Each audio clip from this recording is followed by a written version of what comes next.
이 시간 우리 주제표 캠페인 같이 하겠습니다. 시작. 주여 이제 회복하게 하소서. 예배를 회복하겠습니다. 기도를 회복하겠습니다. 사랑을 회복하겠습니다. 가정을 회복하겠습니다. 사명을 회복하겠습니다. 아멘. 요한복음 13장 34절 묵상 말씀 3번 같이 하겠습니다. 새 계명을 너희에게 주노니 서로 사랑하라. 내가 너희를 사랑한 것 같이 너희도 서로 사랑하라. 새 계명을 너희에게 주노니 서로 사랑하라. 내가 너희를 사랑한 것 같이 너희도 서로 사랑하라. 새 계명을 너희에게 주노니 서로 사랑하라. 내가 너희를 사랑한 것 같이 너희도 서로 사랑하라. 아멘. 아멘. 우리 옅계명에서는 자기 자신을 사랑한 것 같이 사랑하라고 하셨는데, 우리 새 계명에서는 예수님이 우리를 사랑하신 것 같이 사랑하라 그렇게 말씀하셨습니다. 늘 예수님을 묵상하시고 그 십자가를 묵상하셔서 내 안에 없는 사랑, 하나님의 사랑으로 살아가는 저와 여러분 되시기를 주의 이름으로 축복합니다. 오늘 하나님께서 우리에게 주시는 말씀은 출애굽기 28장 15절에서 43절까지의 말씀입니다. 오늘 본문을 통해서 대제사장의 옷 두 번째 말씀을 우리가 같이 나누겠습니다. 우리 지난 수요예배 때 우리가 그리스도인의 삼중직에 대해서 나눴습니다. 그리스도는 기름 부음 받은 자라는 뜻이라고 말씀드렸고, 구약에서는 왕, 선지자, 제사장 이 세 가지 직책이 기름을 부어서 세우는 직분이었습니다. 그래서 예수님은 이 삼중직의 사역을 감당했다 그렇게 말씀드렸어요. 그리고 그리스도인은 예수님의 이름으로 사는 사람들이고 예수님을 닮는 사람들이고 예수님을 따라가는 사람들입니다. 예수님이 하시는 일들을 따라가는 제자들입니다. 그래서 그리스도의 삼중직은 곧 그리스도인들이 해야 될 그리스도인에게 해당되는 사명이고, 또 우리가 그래서 그리스도인의 사명 또 삼중직 이것을 감당해야 된다라는 얘기를 나눴습니다. 베드로 사도는 베드로전서 2장 9절에서 우리 그리스도인들이 다 왕같은 제사장이다. 그래서 우리를 어두운 데서 불러내어 아름다운 빛에 들어가게 하신 그의 아름다운 덕을 선포하게 하려 하셨다. 이렇게 말씀을 하셨습니다. 그래서 왕같은 제사장인 우리는 그리스도의 덕을 나타내고 가르치고 또 선포하는, 전하는 그런 사명을 우리가 가지고 있습니다. 그래서 우리가 회복 캠페인 할 때마다, 사명을 회복하겠습니다 할 때마다 우리가 그리스도인의 이 삼중직을 꼭 기억하셔라 이렇게 말씀을 나눴습니다. 우리가 오늘 대제사장의 옷에 대해서, 복장에 대해서 이렇게 나누게 되는데, 이게 그런 마음 없이, 우리 이런 고백 없이 우리가 왕 같은 제사장으로서 이 말씀을 대하는 것이 없으면 정말 나와고는 상관이 없는 먼 나라, 남의 나라, 다른 사람의 이야기가 될 뿐입니다. 오늘 왕 같은 제사장으로서 이 대제사장의 복장을 통해서 주시는 하나님의 마음과 뜻이 오늘을 살아가는 저와 여러분들에게 주시는 하나님의 마음과 그 뜻이라는 것을 고백하면서 또 그 관점으로 오늘 말씀을 받으실 수 있길 바랍니다. 오늘 하나님께서는 먼저 이제 흉패에 대해서 말씀을 하고 설명을 주십니다. 우리 15절에서 21절까지 말씀을 읽습니다. 너는 판결 흉패를 에봇 짜는 방법으로 금실과 청색, 자색, 홍색 실과 가늘게 꼰 배실로 정교하게 짜서 만들되 길이와 너비가 한 뼘씩 두 겹으로 네모 반듯하게 하고 그것에 네 줄로 보석을 물리되 첫 줄은 홍보석, 황옥, 녹주옥이요 둘째 줄은 석류석, 남보석, 홍만호요 셋째 줄은 호박, 백만호, 자수정이요 넷째 줄은 녹보석, 호만호, 벽옥으로 다 금태에 물릴지니 이 보석들은 이스라엘 아들들의 이름대로 12이라 보석마다 12지파에 한 이름씩 도장을 새기는 법으로 새기고. 아멘. 자, 대제사장은 그 에봇, 세 번째 옷인 에봇 위에 흉패를 만들어서 착용을 해야 됩니다. 이 가슴에 다는 패라고 해서 이것을 흉패라고 하는데, 흉패는 에봇을 만드는 것과 똑같이 금실과 청색, 끈 등으로 견고하게 에봇에 부착해서 떨어지지 않게 됩니다. 그리고 금실, 청색, 자색, 홍색 실로 짜서 만들어라 이렇게 얘기를 했습니다. 이 흉패는 이 에봇과 늘 단단히 붙어 있어야 돼요. 고정돼서 붙어 있어야 됩니다. 그래서 이 흉패는 거의 에봇에 붙어 있는 하나의 세트다. 에봇과 흉패가 하나의 세트다 이렇게 생각을 하시면 되겠습니다. 길이와 너비가 한 뼘씩 모두 네모 반듯하게 만들려고 그랬고, 또 중요한 것은 여기에 네 줄로 세 개씩 보석을 달으라 그랬습니다. 그래서 총 12개의 보석을 달게 하는데, 그 보석의 이름은 뭐 성경의 버전마다 조금씩 다 다릅니다. 왜냐하면은 정확하게 그 보석이 어떤 것인지 정확하게는 다 알 수가 없어요. 중요한 것은 아주 굉장히 비싼 귀한 보석이었다라는 것입니다. 그리고 우리가 아는 것처럼 그 12개의 보석은 12지파를 상징합니다. 하나님께서는 이 보석 하나하나마다 그 12지파의 하나씩의 이름을 도장을 새기듯이 거기다 새겨라. 그리고 여기다 붙이고 금태에 물려라. 그렇게 보배롭고 고귀하게 가슴에다 품어라. 이렇게 얘기를 하시는 겁니다. 대제사장은 평상시에 성막에서 섬길 때에는 이 대제사장의 복장을 항상 함께 입고 있어야 됩니다.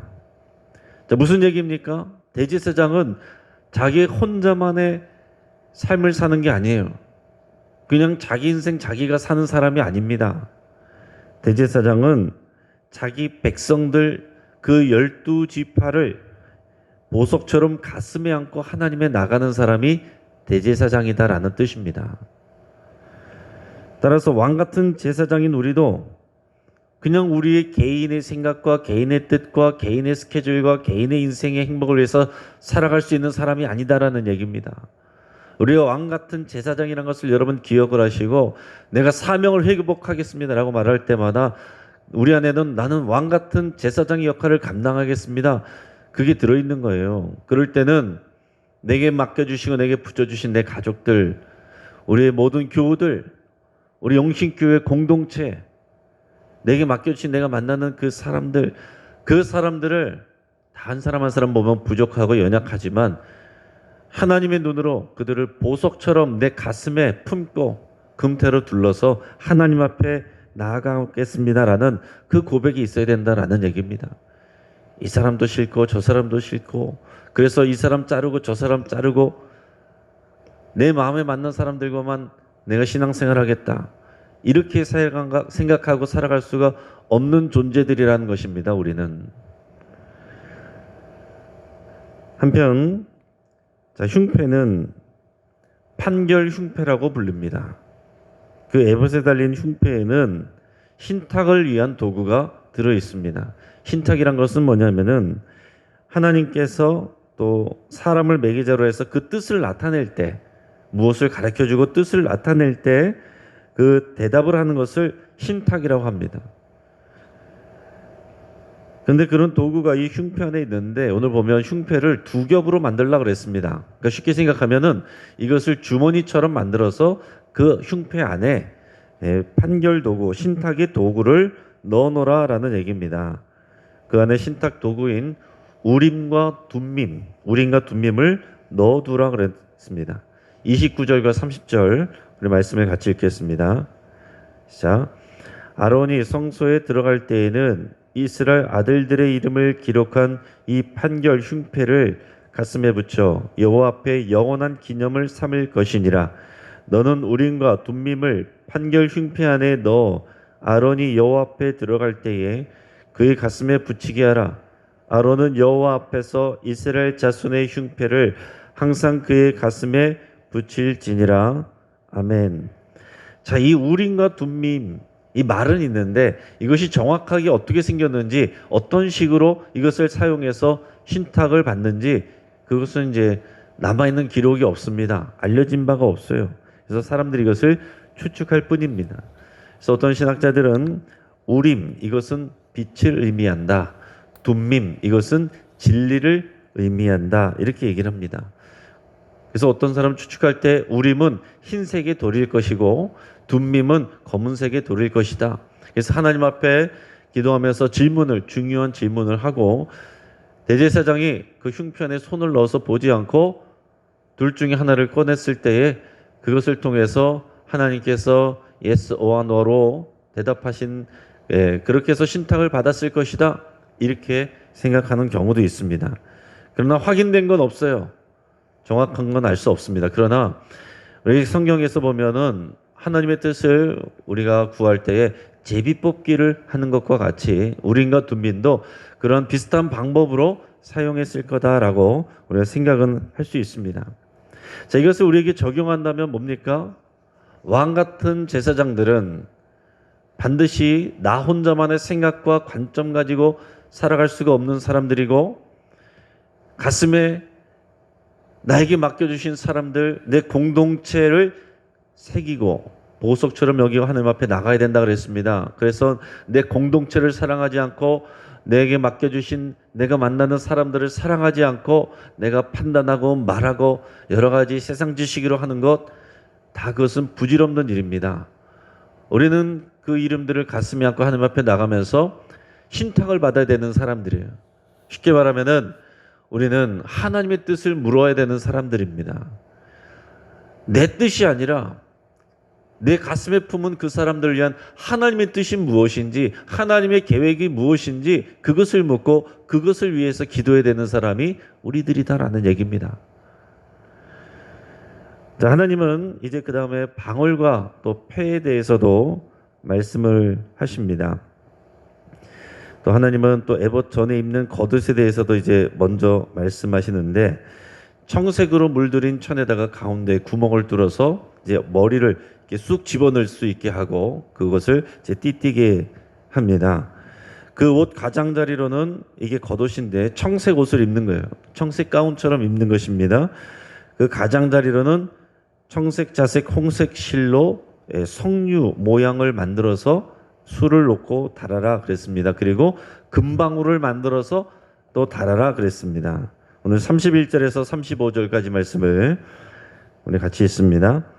너는 에봇 받침 겉옷을 전부 청색으로 하되 두 어깨 사이에 머리 들어갈 구멍을 내고 그 주위에 갑옷깃 같이 깃을 짜서 찢어지지 않게 하고 그 옷 가장자리로 돌아가며 청색, 자색, 홍색 실로 석류를 수놓고 금방울을 간격을 두어 달되 그 옷 가장자리로 돌아가며 한 금방울 한 석류 한 금방울 한 석류가 있게 하라.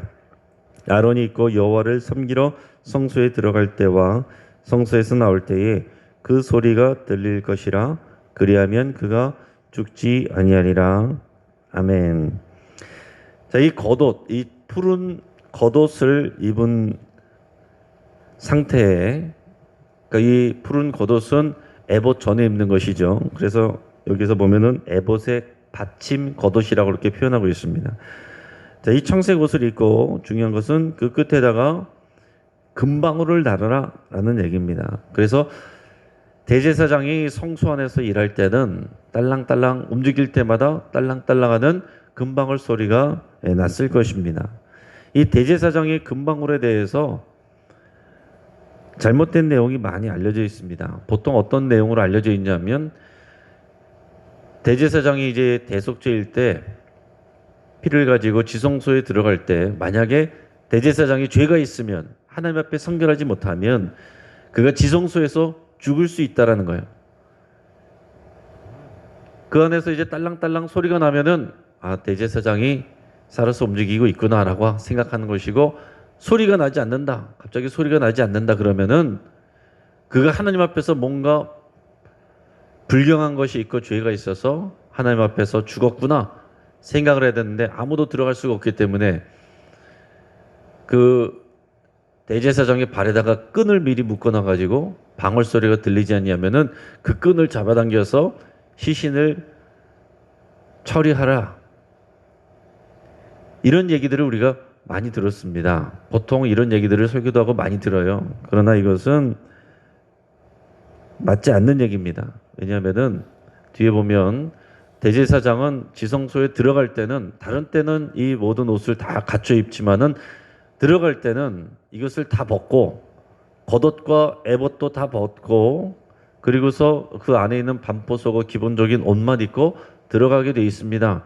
그러니까 금방울 달린 겉옷을 벗고 들어가기 때문에 앞에서 말했던 그런 설명이 맞지 않는다라는 얘기입니다.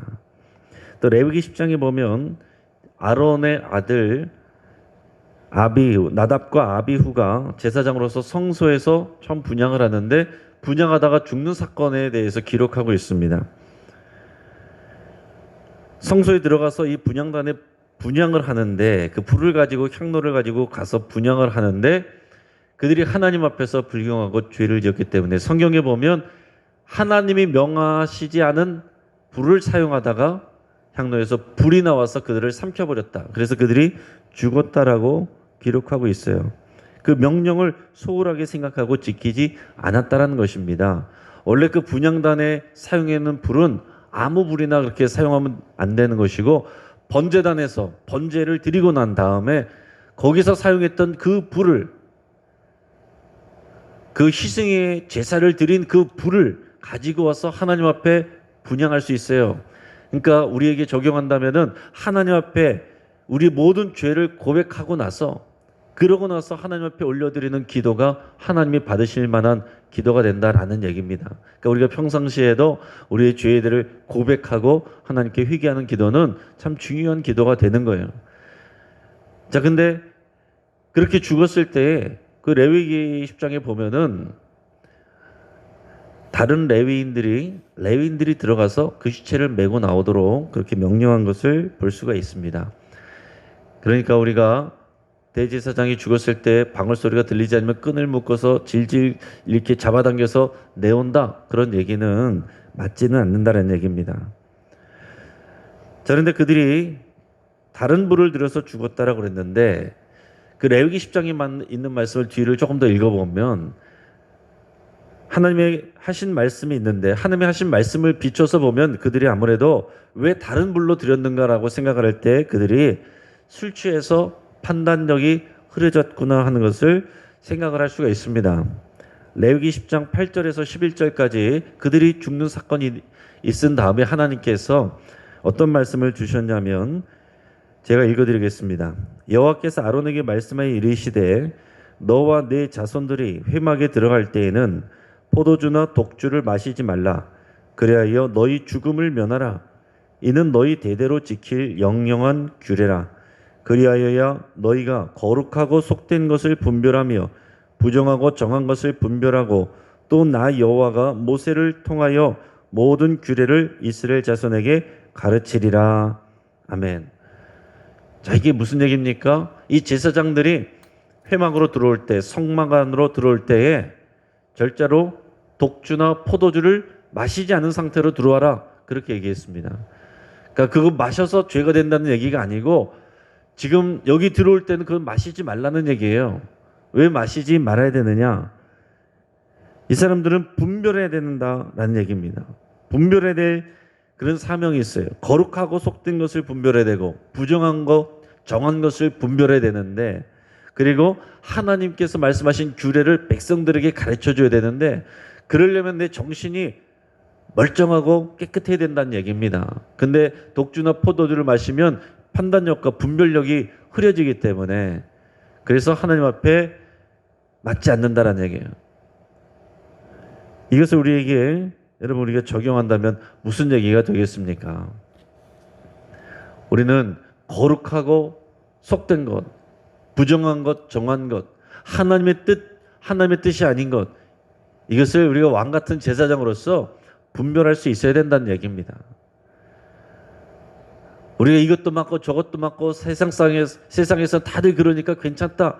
이게 아니라 왕 같은 제사장으로서는 무엇이 거룩한 것이고 거룩하지 않은 것인지 무엇이 하나님의 뜻인지 아닌지 분별하라는 것이에요. 그래서 로마서 12장에서도 사도 바울이 그렇게 권면하는 것이지 않습니까? 너희는 이 세대를 본받지 말고 너희 마음을 새롭게 함으로 하나님의 선하시고 기뻐하시고 온전하신 뜻이 무엇인지 분별하도록 하라.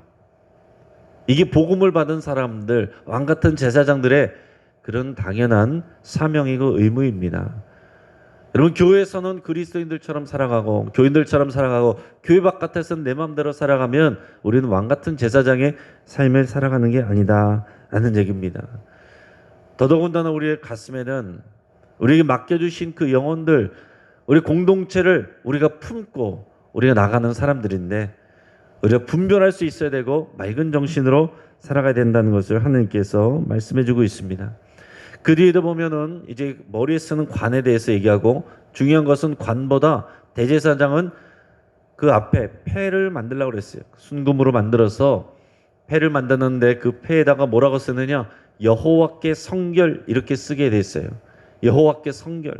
그리고 이 패를 쓴 대제사장이 관을 쓰고 들어가서 일할 때 그렇게 해야 백성들이 하나님 앞에 성물을 드릴 때에 하나님께 판단받지 않고 죄책을 받지 않는다, 이런 표현이 있어요. 그러니까 하나님 앞에, 거룩하신 하나님 앞에 백성들이 거룩한 예물을 드리는데 그러나 부족하단 말이죠.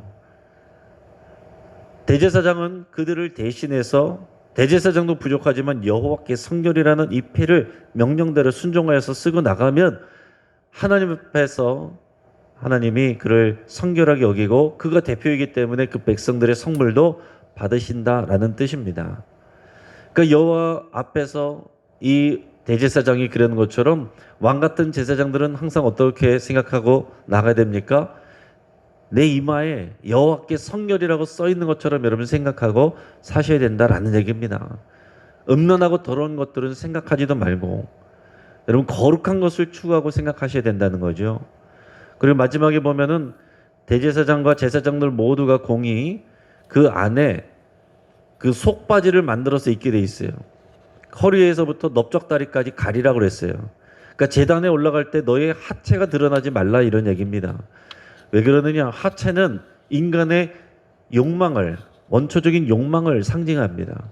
그러니까 하나님 앞에 나갈 때, 거룩하신 하나님 앞에, 집 앞에서 그 인간의 욕망을 드러내지 말라는 얘기입니다. 인간의 욕망, 원초적인 인간의 욕망을 가리라라는 얘기예요.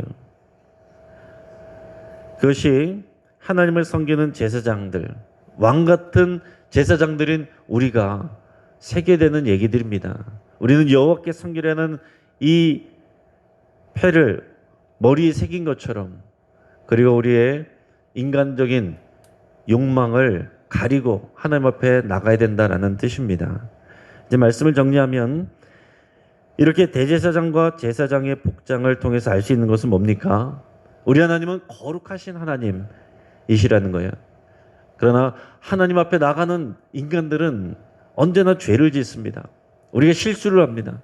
그런데 우리 하나님, 거룩하신 하나님은 이 죄 많은 우리들을 만나기를 원하실 뿐만 아니라 같이 살기를 원하세요. 동행하기를 원하시고, 이 거룩한 백성들이 그냥 마음대로 살다가 가끔씩 죄 씻는 게 그게 다가 아니라 죄를 씻고 하나님을 닮아가기를 원한다라는 얘기입니다. 왕 같은 제사장처럼 살아가기를 원한다는 거예요. 구약 시대에는 대제사장이 그것을 대신해서 했지만은 이제 신약 시대에서는 우리 모두가 왕 같은 제사장이기 때문에 우리가 각자 여호와께 성결 이것을 쓰고 각자의 사명을 가지고 우리 각자의 판결 흉패를 가지고 하나님의 전 앞에 나온다라는 얘기입니다. 대제사장과 제사장들은 다른 성도들의 이름을 가슴에 품고 하나님 앞에 나가는 사람들입니다. 오늘 이 시간 여러분들께서 여러 가지 기도 제목, 여러 사람들을 가슴에 품고 나오셨을 텐데 그뿐만 아니라 우리 영신교회 모든 공동체, 우리가 만나는 모든 사람들을 가슴에 품고 하나님 앞에 또 기도함으로 나가는 왕같은 제사장의 사명 감당하시기를 주의 이름으로 축복합니다. 같이 한번 기도하겠습니다. 여러분, 말씀을 붙잡고 함께 기도합니다. 우리가 모두 왕같은 제사장인 것을 여러분 고백하시고 감사드릴 수 있길 바랍니다. 부담스럽습니다, 벗어버리고 싶습니다, 그렇게 말씀하시지 마시고 내가 왕같은 제사장, 하나님께서 나를 그렇게 세우셨으니 감사합니다. 여러분 감사하며 기도할 수 있길 바랍니다. 내가 왕 같은 제사장으로서 모든 일에 하나님의 뜻을 구하고 묻기를 그렇게 기도할 수 있길 바랍니다. 분별할 수 있도록 하나님의 선하시고 기뻐하시고 온전하신 뜻이 무엇인지 분별할 수 있도록 또 우리 성령의 도우심을 구하기를 바랍니다.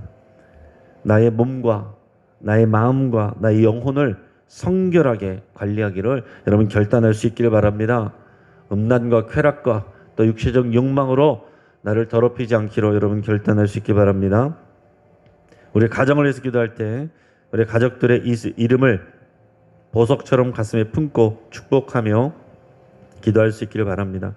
다들 부족하지만 그러나 하나님의 눈으로 볼 때는 그들은 보석에 또 금태에 물려 우리 가슴에 품게 하신 그런 사람들입니다. 우리 그들을 위해서 여러분 간절하게 기도할 수 있기 바랍니다. 우리 선교를 위해서 기도할 때 우간다의 김무열 선교사님 위해서 기도하겠습니다. 지금 현지 목회자 후보생 교육을 위한 건물을 건축 중입니다. 또 어린이 도서관, 그 지역의 어린이들을 위한 도서관을 만들었습니다. 그래서 우리 교회에서 우리 성도님들이 책을 보내드렸습니다. 지금은 코로나로 해서 할 수 있는 것들 많지 없지만 그 인부들과 함께 예배하면서 건축하면서 비전을 준비하고 있습니다. 이 어린이 도서관 사역과 또 목회자 후보생 제자훈련 사역이 잘 준비될 수 있도록 위해서 함께 기도해 주시기 바랍니다. 우리 대입 수험생들을 위해서 우리 김다연, 박채원, 윤인서, 이하영, 이준영, 조요한, 조하나, 최가음, 최지은, 최형욱, 하태웅 우리 주님의 자녀들이 믿음으로 또 잘 준비할 수 있도록 위해서 함께 기도하겠습니다. 우리 여러 환우들 여러분은 아시는 대로 기억하여 기도하시고 또 여러분들의 아픈 질병을 위해서 또 치유를 위해서 우리 함께 이 시간 기도하겠습니다. 이 시간 주여 한번 부르짖고 합심해서 기도하겠습니다. 주여